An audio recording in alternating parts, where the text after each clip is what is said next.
Hi all, welcome to football arena. ബ്രസീലിന്റെ 55 അംഗ പ്രാഥമിക സ്ക്വാഡ് ഇന്നലെ പുറത്തു വന്നിരുന്നു. നെയ്മർ ജൂനിയറും തിയാഗോ സിൽവയും ഒക്കെ ഇടം നേടിയിട്ടുണ്ട്. പക്ഷേ എസ്റ്റവായോ വില്യൻ അതിൽ നിന്നും പുറത്തായി എന്നാണ് ഏറ്റവും ഒടുവിൽ ഗ്ലോബോ റിപ്പോർട്ട് ചെയ്തിട്ടുള്ളത്. ഇനിയിപ്പോൾ വരുന്ന 18-ാം തീയതി അഥവാ തിങ്കളാഴ്ചയാണ് കാർലോ ആഞ്ചലോട്ടി അന്തിമ സ്ക്വാഡ് പ്രഖ്യാപിക്കുക.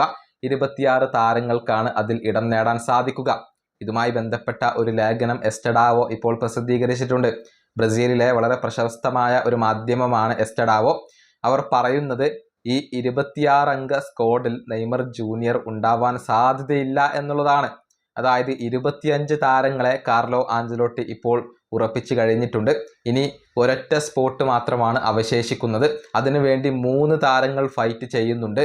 അതിൽ നെയ്മർ ജൂനിയറുടെ പേരില്ല എന്നാണ് എസ്റ്റഡാവോ റിപ്പോർട്ട് ചെയ്തിട്ടുള്ളത്. ഏതായാലും അവരുടെ സാധ്യതാ സ്ക്വാഡ് ഇങ്ങനെയാണ്. ഗോൾ കീപ്പർമാരായിക്കൊണ്ട് ആലിസൺ ബക്കർ, എഡേഴ്സൺ ബെൻഡോ.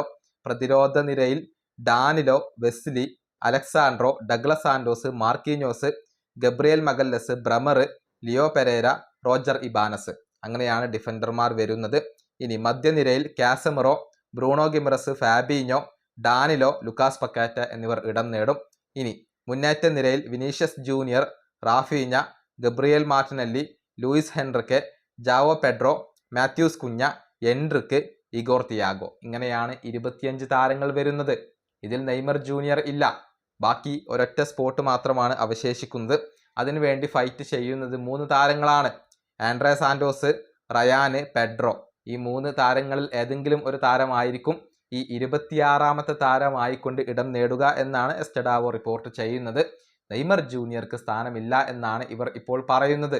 ഏതായാലും ഇത് മാധ്യമങ്ങളുടെ റിപ്പോർട്ട് മാത്രമാണ്. കാർലോ ആഞ്ചലോട്ടിയുടെ അന്തിമ സ്ക്വാഡ് തിങ്കളാഴ്ച മാത്രമാണ് വരിക.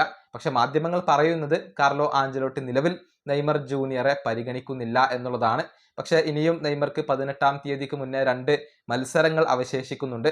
നെയ്മർ ഇപ്പോൾ മികച്ച ഫോമിലാണ്. അടുത്ത 2 മത്സരങ്ങളിലും മികച്ച പ്രകടനം നടത്തി നെയ്മർ ജൂനിയറെ കാർലോ ആഞ്ചലോട്ടി ടീമിനകത്ത് ഉൾപ്പെടുത്തും എന്നുള്ള ഒരു പ്രതീക്ഷയിൽ തന്നെയാണ് ഇപ്പോൾ ആരാധകരുള്ളത്. ഈ വീഡിയോ അവസാനിപ്പിക്കുന്നു. അടുത്തൊരു വീണ്ടും കാണാം.